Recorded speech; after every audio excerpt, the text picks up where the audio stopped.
All right, we are live. How's it going, everybody? Talking about the three biggest lessons D&D Game Masters need to learn to stop losing players, guys. I'm going to talk about my own mistakes from this week, talk through them, help you understand them so that we can stop losing players, get back to the game, stay focused on the game instead of why are these players leaving my games, guys?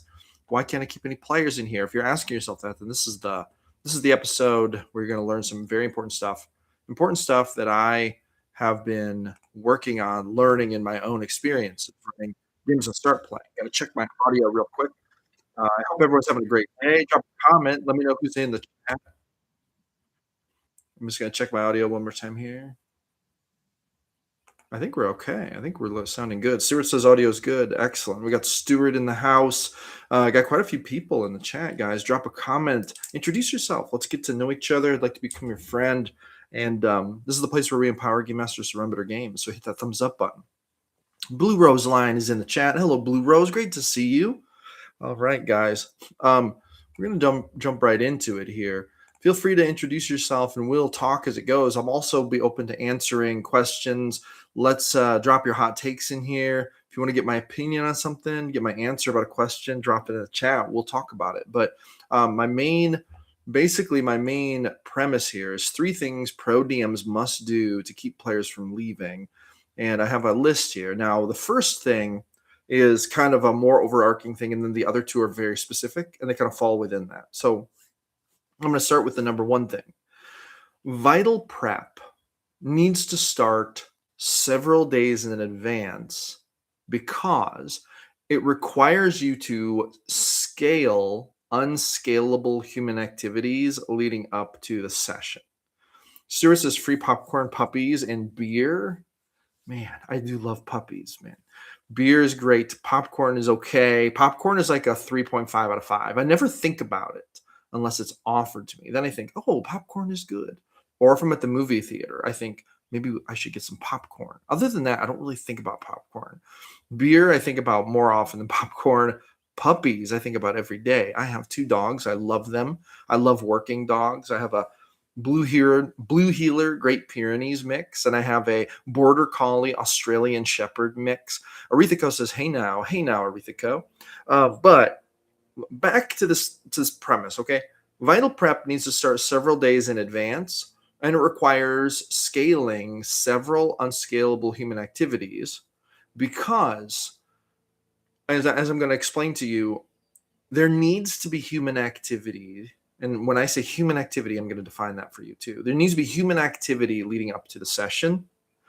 This is something that can be a blind spot for GMs, especially GMs who start getting a lot of games going, because they may try to make it very efficient.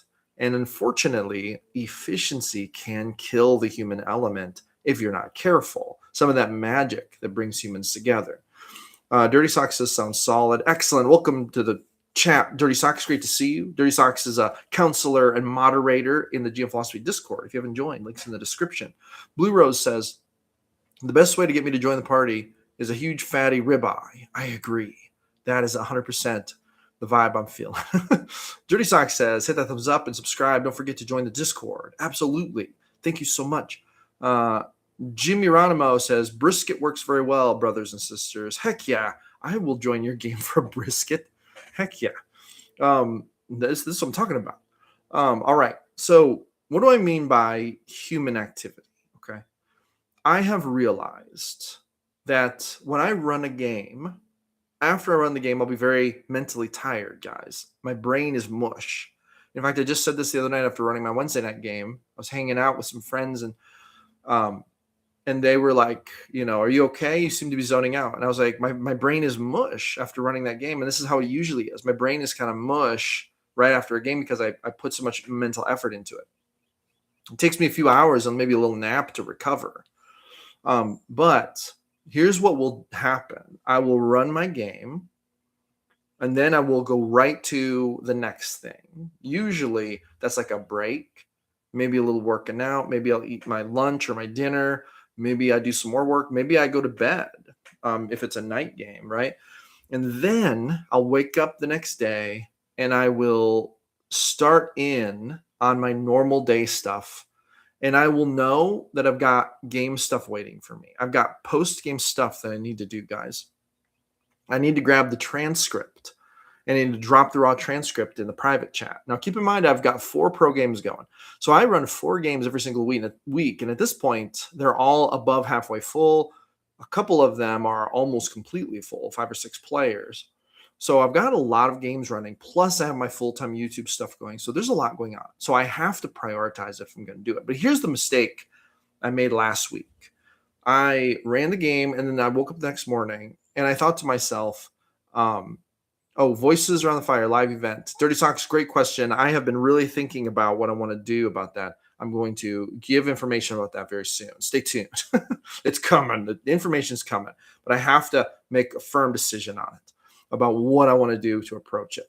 All right. So when I wake up the next morning, I'll be very tempted to get to work, get to the stuff, get to the YouTube stuff, get to the business stuff. And then I'll think, well, I'll do that stuff later. And then another day will go by and another day will go by. And I've got stuff I got to do. I've got to drop the raw transcript in the session chat, in the private chat. I've got to take that raw transcript, turn it into a story retelling. So basically like a very nice session notes, concise retelling of the session. I drop that in the chat. And when I say I don't have to, but I want to. I want to because these are things that I think help the players and they're helpful for me. And it's good for the game to drop these, these kind of like historic logs into the chat so we can go back and look at things if we have to. Sometimes I need to do this for prep. Sometimes the players might want to read these. I know some of the players enjoy reading them. So I drop that in the chat. I also start a poll. Players, it's time to vote for character of the session last session. Drop a poll so that they can vote. And then the winner of that vote gets a storyline point, an extra one. And then every player who participated also gets a storyline point. I need to tally up those points when the poll is done, drop the new storyline point totals in the chat so everyone knows how many storyline points they have. Because when you reach 10 storyline points, you can trade it in for an in-game reward. Something like a magic item, a custom feat, get an extra ability for your character, maybe get a sidekick, whatever, right? Get a magic item for your sidekick, whatever it is, right? In-game rewards, these are like rewards for contributing to the story. So I've got to do the poll, and then I've got to tally the votes. And let's see, there's another thing I got to do. Oh, and then I like to give session notes specifically to my players. So I'll drop in the session, I'll drop my notes for the things I loved about the players and what they did that last session, my favorite moments for their characters. This is part of the currency of gratitude. I'm grateful to my players for putting so much energy into the game. I am so thankful and grateful for all the energy my awesome players put in. I cannot express that enough. There would be no games without the amazing players. And so I'm so grateful for it. And I want to give them that feedback because they deserve it. And it's not a huge thing. I just write a couple sentences, but I want to do it after every game, right? And here's where we start to get into the nuts and bolts, the heavy stuff.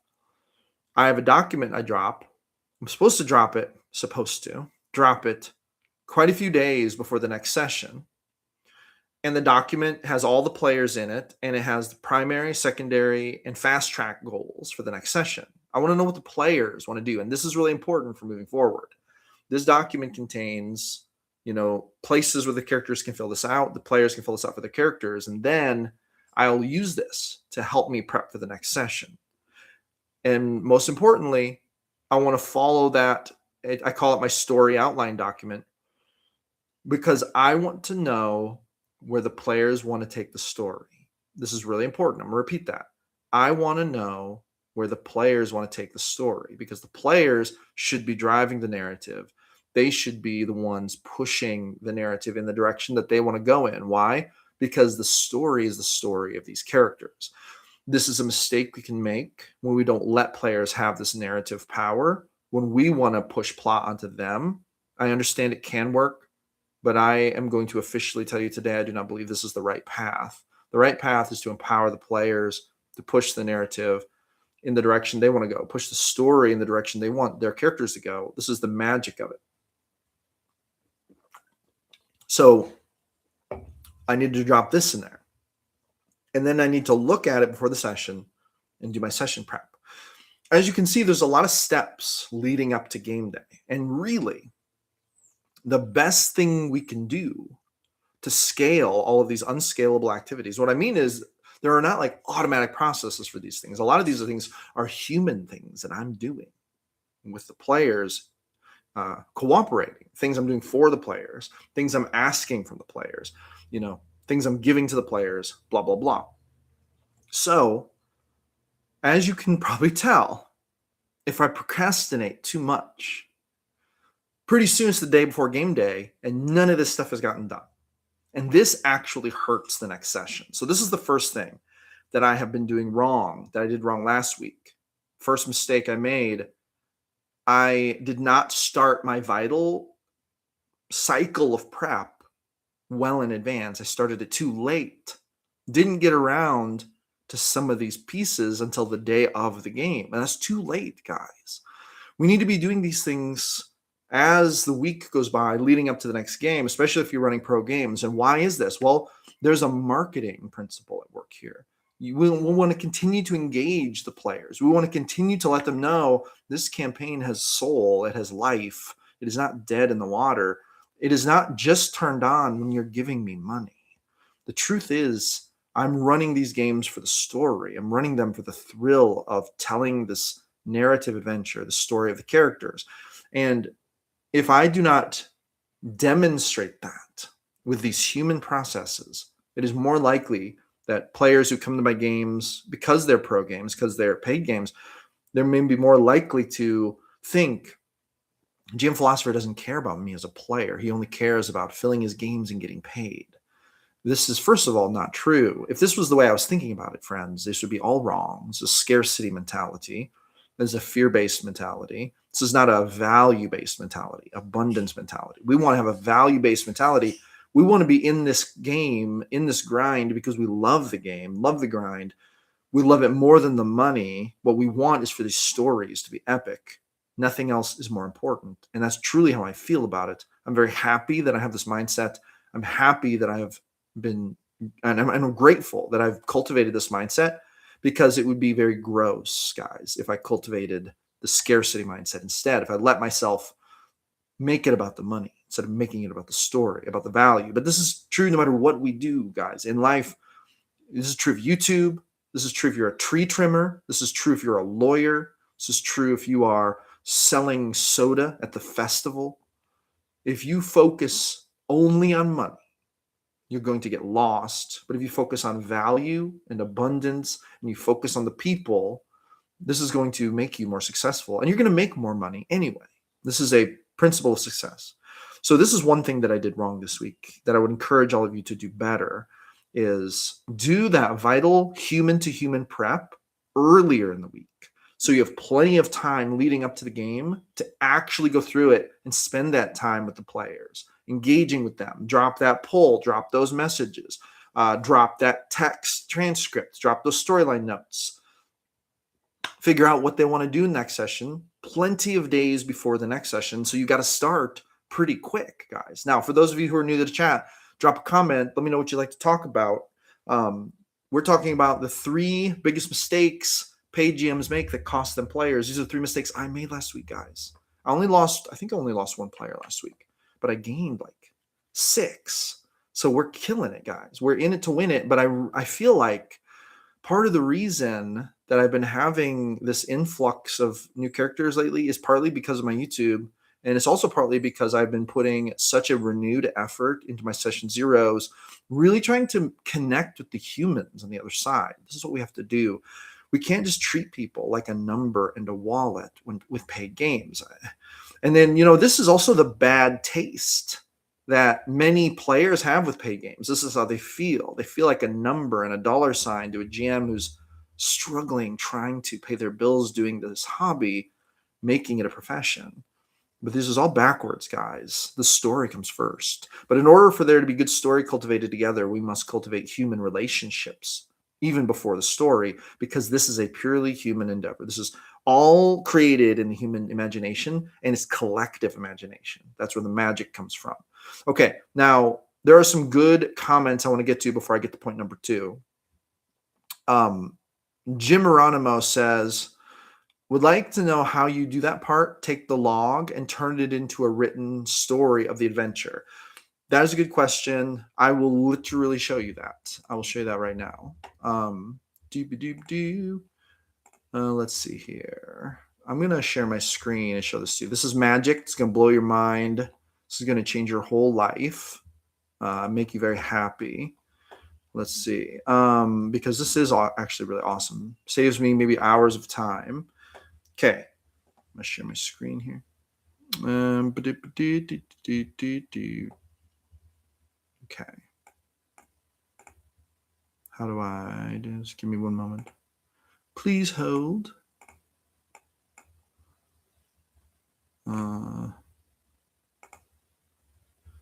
Share. Now, just bear with me for one moment because I wasn't planning on this, so I got to set it up. But I'm in ChatGPT right now, okay? I'm in ChatGPT, and I have to open another document.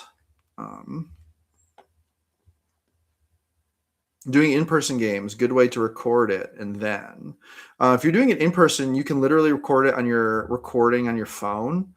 Our phones are great for recording. You can record it on your computer. Just all you need is an audio file. All you need is the audio file. But I do end up with raw transcripts of my games. Okay, so let me show you something here. But I end up with raw transcripts because I use CraigBot. CraigBot records in Discord chat. Discord chat text, raw text transcripts, like 100 pages long for an in-person game. Impossible to go through as a human, right? There'd be no way to get it all right. So I got to show you my prompt. I have a special prompt I've developed for this. And this has come at great pain and suffering, guys, because this used to be such a pain in the butt, man, trying to get ChatGPT to do this right. And I had to really work on this prompt. Where's my prompt? I got to find it. All right, raw transcript prompt. Okay.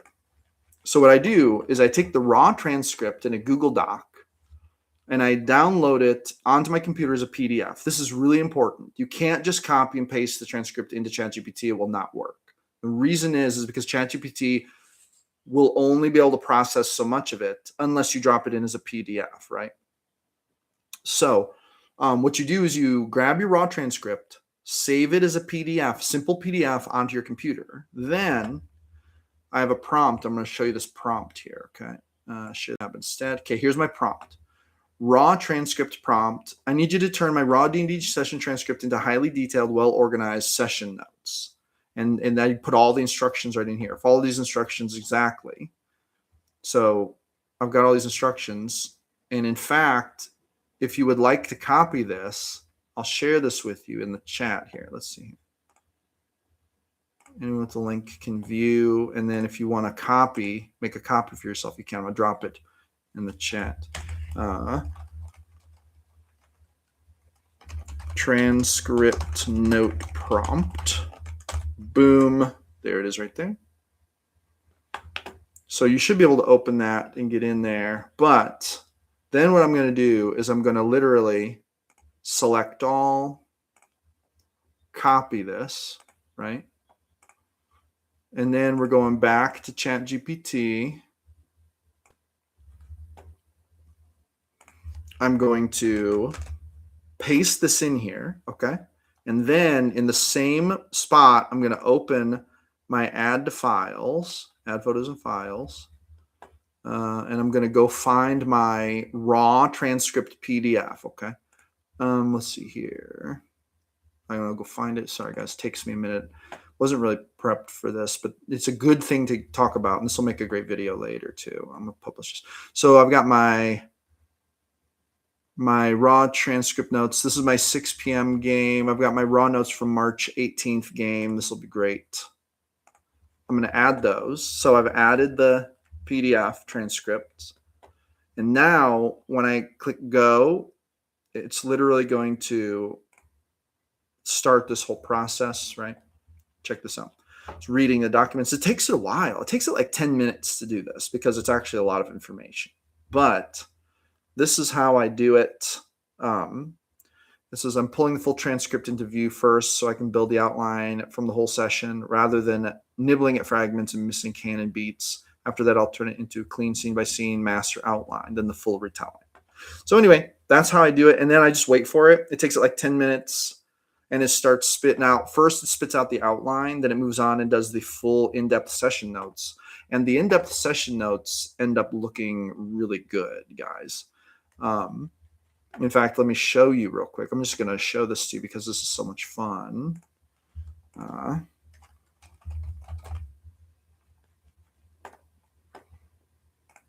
This is super, super fun. I'm going to show you what we get. Like, so these notes have already been turned into a session story, but I'm going to go bring them up for you here. It's just going to take a moment. Give me one moment. Where are they? Session story notes. I need them. Gotta go grab them. All right. March 18th, story session retelling. Okay. I'm going to share the tab. So here's what it ends up spitting out. Something like this. Dawn after victory. The next morning in Alessandria began beneath a light mist and the promise of a warm, clear day. Fall was settling in, but the morning still held late season heat. Lyra rose first in the way she often did, beginning her day with the blood and ritual. She laid her weapon on the floor, marked out the rites, spoke the old mantra she had learned long ago, and cut herself into the magic, taking 6 damage as she empowered the blade. Once the rite was done, she headed downstairs with breakfast in mind and her spellbook in hand. When she reached the lower floor of the tavern, she found it mostly cleared out, except for Gavin and the local leaders, all of them gathered around the same war table from the night before, coffee in hand and already deep in argument over what came next. Nira's morning was stranger, still in elven reverie after the previous night, and with Stickle snoring nearby in the room after their romantic interlude, she chose to lean into a pattern she had started noticing. Again and again, the convergence seemed to touch things tied to boats, water, or motion across impossible distances. She wanted answers. Her meditation sharpened, and for the moment, the tavern room fell away completely. She was no longer in Alessandria. She sat below deck on an unfamiliar ship, feeling it rock around her. A lone magical lantern cast a dim purple light. Across from her, seated in a captain-like chair was a hard-looking woman with long dark hair, rings on every finger, a red and black sea captain's coat, a silver cutlass at her hip, and a cane crowned by a pale stone resting in her lap. Books, maps, scrolls, magical objects filled the room around them. The woman asked who Nira was. Nira introduced herself and tried to take in her surroundings, but before she could do much more, the woman answered with a warning of her own. She called herself Drea, daughter of Draven, and told Nira 2 things that mattered. Nira should not be here, and her timeline was fractured. Her world was in danger. She needed to fix it. Anyway, yeah, Lyra. Yeah, flip out. It's the beginning of Lyra's scene there. But anyway, so Jimmy Geronimo, yes, that is how I turn raw transcripts into session notes, and it works super good. And that prompt that I provided earlier is definitely the best prompt I've had thus far, and it pretty much captures everything important. And I really like how it works. So boom, there we go. But it takes work. You got to do all these things. You've got to do these things, and these are what I call unscalable human activities, and they bring the game together. They create that glue. So we got to make time for that. And if we don't make time for that, our players might start to feel like, you know what, the GM doesn't care about me. I'm just somebody bankrolling their hobby, and that's no fun, and that's a bad feeling, right? Now this leads to another thing, and this is another in-game thing. Okay, so point number 2 here: make sure to follow updated player character storyline documents. So first of all, we got to make sure that, and I believe in this so much, guys. I believe we need to drop this document to our players and let them tell us what they want to accomplish next session. There are some sessions where it might seem kind of obvious, some of it. For example, there might be a battle looming in the next session. That's, understandable. That's going to be a big part of it. However, the battle may not be the whole session. So you can still drop the document and find out what they're going to do, because you might be able to fit it in before the battle or after the battle. But here's what's important. And I want to draw this distinction right here. Notice the danger in thinking to yourself, well, I mean, it's kind of obvious what they're going to do next session. This is a great mistake. And let me tell you why. This is where we go down that dangerous road of the GM thinking they know what the stories of the characters should be, but those are not the GM's story to tell. The GM starts to think for the players when they go in that direction. And I will admit, guys, this week, there were a couple times in my games when I realized I was doing this when I didn't even realize I was doing this, because this is exactly, so I'm preaching to myself here more than even to anyone else, but I'm trying to share my experiences with you so that, this might help you. But, when I thought about the session coming up, I thought to myself, well, maybe I don't even need to drop the document because it seems pretty obvious what we're going to do. But then I started thinking about it, and I came to this conclusion that I'm telling you right now. It's not my choice what the player's story is going to be the next session. I need to give the players as much agency as possible to progress the story of their character. And if I drop that document, they don't have to fill it out. Okay, maybe they don't fill it out. Maybe they want to see what happens in the session. Maybe they would rather react to what's going on. This is super fair. That is a very valid choice to make for a player, because they may enjoy the serendipityness of what the GM throws in front of them, and they use that as fuel. This is super valid. Some people love to role play like this, but some people, they love to focus on specific things. I'll be honest, when I'm a role player, I usually have very specific things in mind I want to accomplish. This is why I care very much if the GM, follows my prompts for my primary goal, secondary goal, fast track things I want to accomplish next session. And if all those things get overlooked, guess what? I just followed the GM's plot, not my own character's story, right? And that can create a feel bad for players, especially players who value agency, especially players who like a sandbox environment. But it's also the wrong way to conceptualize games. So even if you do it once or twice and it just happens, okay. But we don't want to conceptualize our games that way, guys. We don't want to start thinking in those terms. We don't want to skip that vital step. Okay, so that's going to lead us to point number 3. Make sure to give every player a moment to shine in every session, especially if they are new to the group. I onboarded a lot of new players this week, and I ran 4 nearly full games this week. Kayla's in the house. Hello, Kayla. Welcome to the live stream crew. Everyone, drop a comment. Let me know what you'd like to talk about. Let me know if you have any questions. Jim Geronimo asked a very good question. We took a moment to run through the process, how I turn transcriptions into detailed story session notes. These are great things to hear. Stuart also actually said something in the beginning that I still want to respond to. And I'm going to respond to that actually right now because it's part of this. But if you have a question, something you'd like to talk about, drop it in the chat. Also, hit that thumbs up button for me. Hit the subscribe button. Give me some YouTube juice, guys. I'm trying to get to 10,000 subs.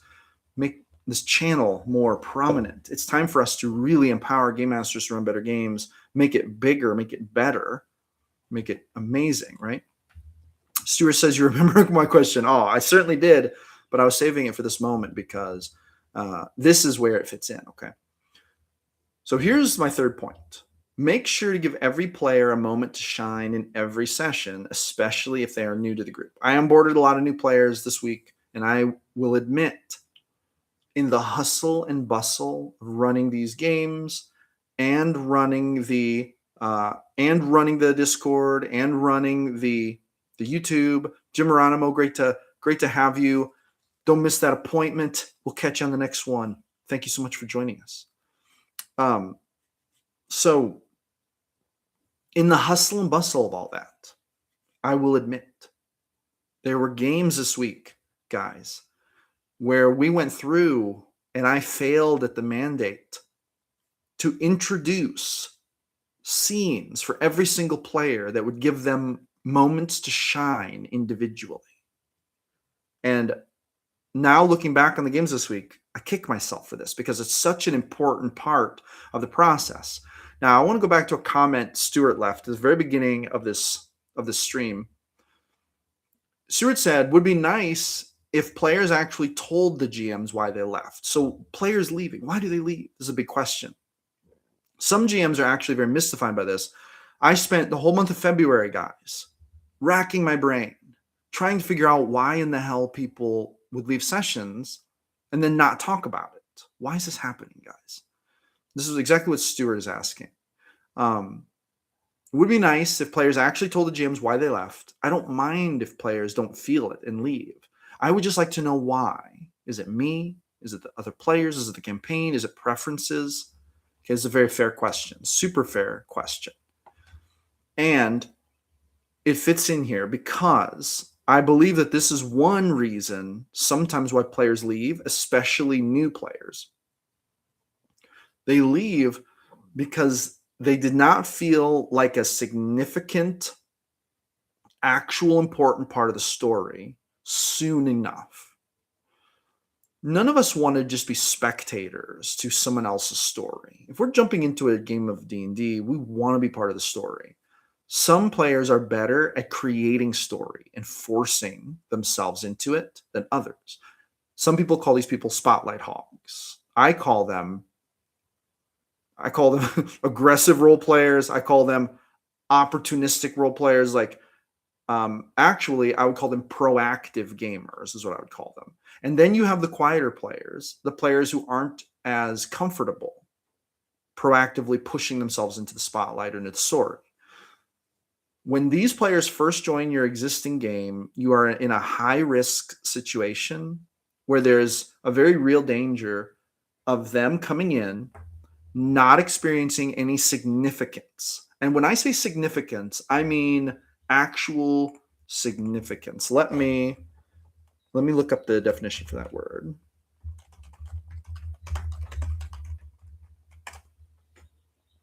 Significance, the quality of being worthy of attention, importance, the meaning to be found in words or events, the extent to which a result deviates from that expected to arise simply from random variation or errors in sampling. But really, it's the first one, the quality of being worthy of attention, importance. Every player wants to feel important to the story. They want to feel important to the game master. They want to feel important to the other players. And when they don't have a moment, like an important, significant moment in the first session of the game, and they are kind of a quiet player who doesn't feel comfortable pushing themselves into the spotlight, you are at a high risk. I've learned this. You're at a high risk of that player leaving, and they very well might leave and block you. This seems wild to me in this ecosystem. But I've had a couple, not a lot, but I've had a couple players play a couple minutes of a game. This is wild, guys. I've had players sign up, not even get to the first game, and then quit. That was fast. I've had players play 5 minutes of a game and then quit. And then they did message me a little bit of an explanation, but they left Discord. And when I tried to message them on Start Playing to kind of follow up, they didn't message back. So it was like on Discord, it's kind of like quit, block your number. Then it's like try to message on Start Playing, get no response. One time, had a player play one session, said on Discord that they loved it. It was amazing. They'll definitely be back. They're in it. This was a wild one, guys. Then they left the group like the next day and they left Discord. So it's like quit and block your number. This was very strange to me. I messaged them, I start playing, and I said, hey, I just wanted to check in. I thought, you enjoyed it. I was a little surprised when I saw you leave. Did something happen? Blah, blah, blah. And then basically they said, oh no, it was great. My schedule just changed unexpectedly. Okay. And then I sent them a follow-up message that was like, I noticed you left the Discord. And it feels like when people do that, it feels like a very kind of like extreme thing. It feels like a very leave and block your number type thing.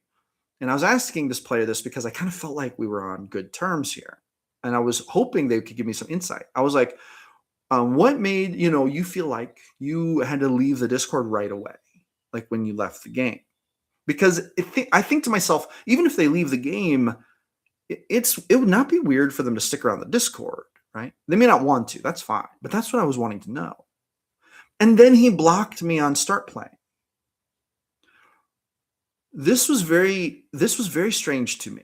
This was very strange. I did not understand why this was going on. To Stuart's point, sometimes you don't know. But here's what I will say. And I'm writing in depth about this. I do a breakdown and an analysis of this in my new book that's getting ready to come out. It's coming out in April. It's going to be for paid GMs, all about what I've learned running games and Start Playing, all of my insights, philosophies, tactics, everything.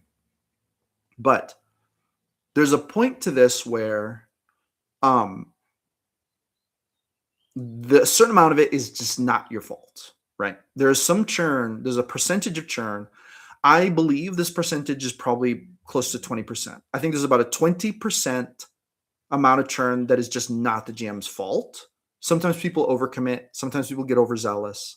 Sometimes people jump into a game loving the idea. Then they back out for one reason. Or maybe they think, I don't really want to spend some money on this. Or I don't know. I thought I wanted to play D&D, but the next day they wake up and they're like, yeah, maybe I'd rather play video games, whatever it is, right? Then there is a certain percentage that can come from other things. I believe one of those things, a significant one of those things, is not giving players moments to shine in every session. Eventually, players are going to get tired of this. Why? Because when you're playing in a paid game, there's very little glue at first to hold the group together. The only glue there is whatever human connection you make with them during the onboarding process and in the early stages of the game, and the game experience itself, which is what they're here for. And part of that is feeling significant in that game. So everything we could do to make players feel that way can cover a multitude of sins. You don't have to be an amazing GM. You don't have to have amazing visuals. You can make mistakes, and it's okay. If players feel significant and they believe in the story, this is going to just make things way better. So there are other things too. I'm not going to go all in depth. We'll be here for 6 hours, guys. I'm literally writing, it's going to be almost a 200-page ebook about this. I'm writing a chapter a day. Wrote chapter 11 this morning. Chapter 12 comes tomorrow. I think it's going to be like 16, 17 chapters. And then I have to proofread it all. And then I have to lay it out. I have to build the download page for it. I'm getting ready to release this book, guys. When it comes out, I'm going to release it. It's going to be awesome. And you're going to learn all this stuff in depth. I'm going to go way more in depth in this book than I can in YouTube. Otherwise, I'd be talking for like 6 hours. But that is an answer to Stuart's question. I want to read some of these comments. Stuart says, all 3 players that left my game said scheduling. Come on, seriously. I think people are taking the easy way out. The scheduling seems to be the reason everybody gives. I've had people give other reasons. Some people say, not my play style. I've had like one person say that. I've had like one person say, didn't vibe with the other players or something like that. But scheduling is usually the one. And it does feel like it's kind of just the nondescript reason to give. Stuart says, I think people are afraid to be honest. I believe they don't want to hurt feelings or it's just the easy way out. Kayla says, yep, on the feels thing with a lot of folks. I think you are right. Cozy Times says, keep them from leaving is by not relying on AI for your art graphics. Maybe a good one. Okay, Cozy Times, I'm wondering if you were a player, would you leave a game if they use AI art? I think that's an interesting take. I do not believe that most gamers care that much about that. I think at this point in I have published a lot of content about AI art. I've gotten flamed a lot for AI art. I've gotten flamed a lot for AI technology. I'm going to say this. I think the vast majority of gamers don't care. They may have lines and limits to what they think AI is good for. They may think that there are some ethical lines where claiming AI art is your own and stuff like this. And I understand these things. People can also have environmental concerns about AI. I do understand this. But as a vast generalized rule, I do not think the vast majority of gamers are using AI art use over VTT as a reason to leave games that otherwise they would enjoy, even if they have ethical concerns about the use of AI. I'm also going to say this hot take. People are not like this. Like it or not, AI is coming. AI is going to dominate every single industry. It's going to become mainstream. You are going to be making friends with AI humans in the very near future, and your grandchildren are going to marry AI beings. This is where it's going, guys. These aren't maybe questions, guys. Dirty Sock says people are using reasons to maybe get out, but reasons are not important if they don't provide you with feedback. If it's due to scheduling, just accept what they say, even if it's not, accept and move on. I agree. That is a little hard. So I understand GMs who find that hard to do. I understand that because as a GM, you want to do a good job. You want to try to do a good job for players, and it feels rough. And I'm saying this because of Stuart's comment, where, I think people are afraid to be honest. I believe they don't want to hurt feelings, and it was just the easy way out. But you wish people would be honest. I also feel like the world would be so much better in every category if we were all honest, right? And we advocated for ourselves. So, for example, think about relationships. Think about how in relationships, people will often not be honest with each other to not hurt each other's feelings. And then they will grow apart and this resentment will happen. Guys, I've been married twice. I know how this goes. Okay. This is something that happens in relationships. And it's so hard because when we look at those situations, we think if both people would have been very honest and talked very honestly with each other when the conflict began, we could have avoided mounds of resentment, and maybe we could have fixed the conflict and moved on, right? However, we do live in a species, and I don't think this is a culture thing. I think this is a human thing. It is human nature to avoid conflict. It is human nature to avoid conflict. Why?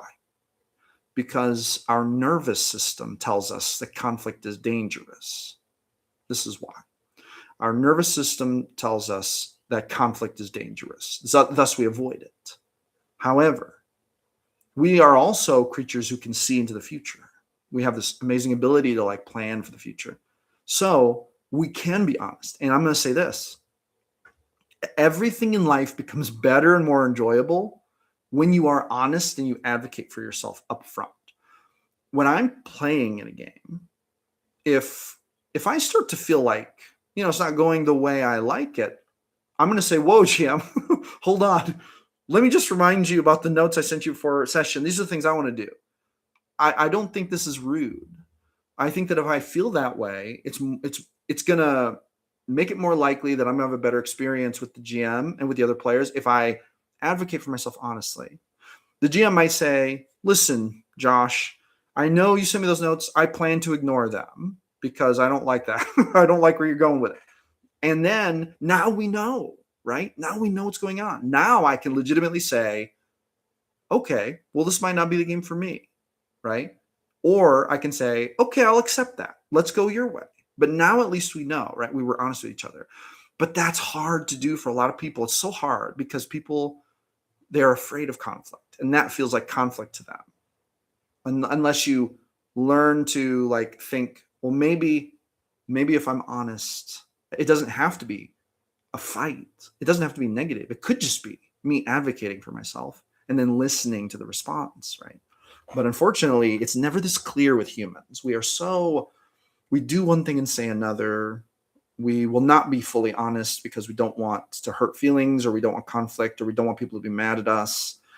And we see this all the time in all facets of life. And I think it is present very much in the D&D community. I really think it is. I wish it wasn't like that.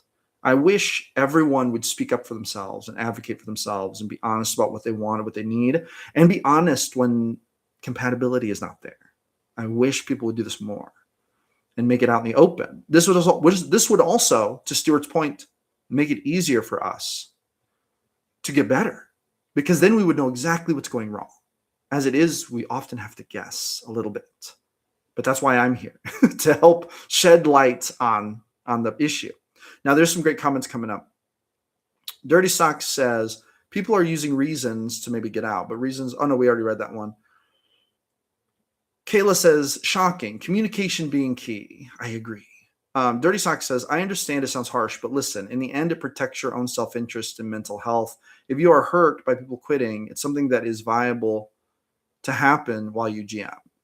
Yes, accepting that people are going to leave is part of the game, and it's okay. I like to think of it as I have a table, and I care about everyone who comes to my table, and I want to help them tell the stories of their characters, but I can't force them to be there, and I don't even want to. I don't want people to come to my table and game with me if their heart's not really in it. And if they leave, no matter what the reason was, unless it's for a very minor reason of like maybe they had to go to work and their schedule changed, that's different. But pretty much all the other reasons they fit into the bucket of I didn't want it bad enough. I chose to go somewhere else, or I chose to just not do it, right? I didn't want to do it. That's what the other answer is. Now, we can go into that and try to figure out why they didn't want to and back engineer it, try to become better. And we should try to do this. But to Dirty Socks' point, what we should not do is punish ourselves or get down on ourselves for it, because such is life. And, even if you get amazing at your craft, it'll never be perfect. And you will never reach the point where 100% of people like you and want to be in your games. It's just how it goes. Dirty Socks says, you might overthink this if you give it too much attention. So why give it the attention? You will only cycle in an unending loop, which is a slow road down the hill and not positive. Stay positive. I completely agree. If you give it too much attention, you will only cycle in an unending loop. I think I did this in February. I literally did this. I was thinking, what's going wrong? What am I doing wrong? And then we cycle through this thing where I cycle because there's a point where I don't know the answers, right? It bothered me so much when those people left my games and didn't message me back, because it was like a nagging thing. I wish I knew so I could fix it. But such is life. And all we can do is look at the data we do have and try to become better. And then we have to let ourselves off the hook for the rest of it. And that's okay. Nothing wrong with that. We live and we try to do our best. The good news is everyone else is playing by the same rules.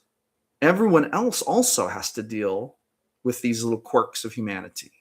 And so when everyone has to deal with the same quirks, we're kind of all playing on even playing field, right? It's not like one person has all the answers and nobody else knows anything.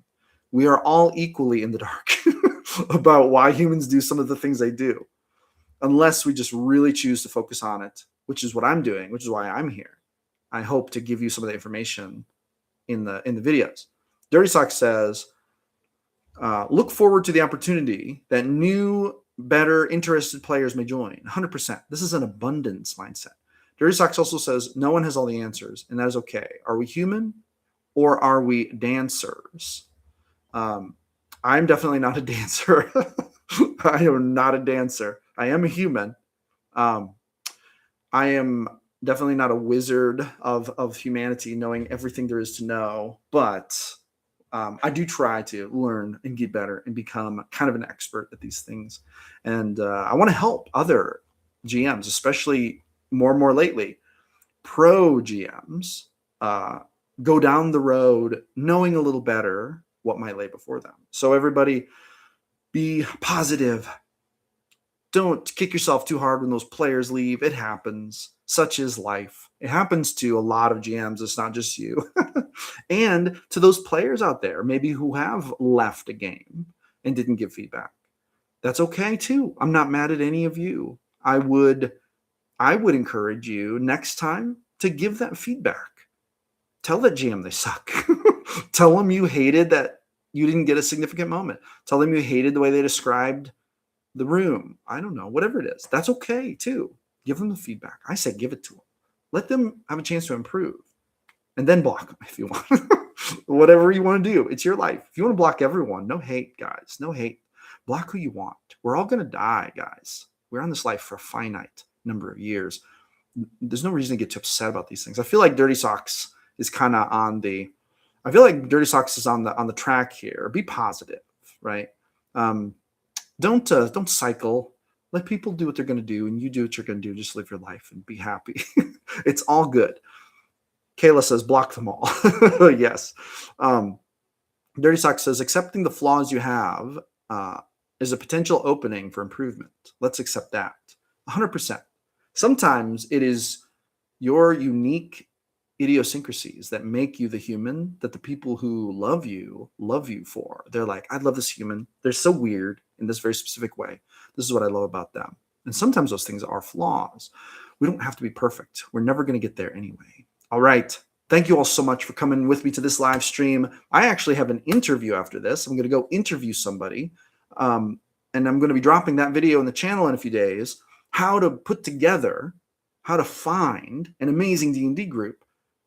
This is going to be a great interview. Stay tuned. Coming up in a couple days, you're going to be excited about this one. So I appreciate all of you. Everyone have a great day. To all the live stream crew, thank you so much for the support and hanging out. And I will see you all in the next one. Stuart says, thanks, Jay. Appreciate all the insight, chat, etc. I do as well. My friend. Thank you so much. All right. I'll catch you all on the next one.